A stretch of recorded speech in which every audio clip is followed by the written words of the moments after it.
Il-gvern qatt m'għandu l-ebda soluzzjoni dwar kif se jżomm aktar għalliema milli jitilqu minn dan is-settur. Fl-aħħar xhur u snin kienu diversi l-edukaturi li għal xi raġuni jew oħra iddeċidew li ma jibqgħux fl-impjieg tagħhom bl-ammont ta' studenti universitarji li jitħajru jistudjaw għal din il-professjoni ikompli jonqos. Iżda fil-budget il-Ministru Clyde Caruana ħabbar biss l-ftehim settorjali tal-edukaturi għad li tiġi diskuss u beħsibu jagħmel dan is-sena d-dieħla. Intant, waqt il-budget ġie mħabbar li matul is-sena d-dieħla għandu jitlesta x-xogħol fl-iskola ta' Ħalaxa, fl-iskola tal-Imsida u l-primarja fir-Rabat Malta, kif ukoll il-bini ta' kumpless sportiv fl-iskola ta' Santa Lucia.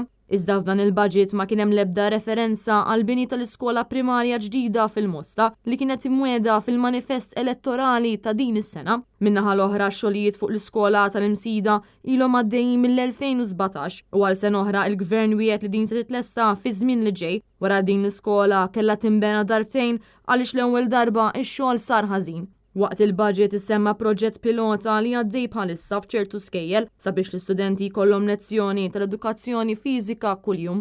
Intant wara l-Gvern ta' Roberta Bela aċċat €1,000,000 mill-fondi li ngħataw l-Università fil-budget tal-2023 m'hemmx referenza għal xi investiment fl-Università għas-sena li ġejja. Dan ifisser li l-istudenti tal-Università intesew hekk kif fil-budget ma kien hemm propost xejn għal din l-istituzzjoni. Barra minn hekk waqt il-budget itqal biss l-istipendji se jiżdiedu pro rata illi jfisser li se jingħataw żieda addizzjonali miżera ta' euro fil-ġimgħa.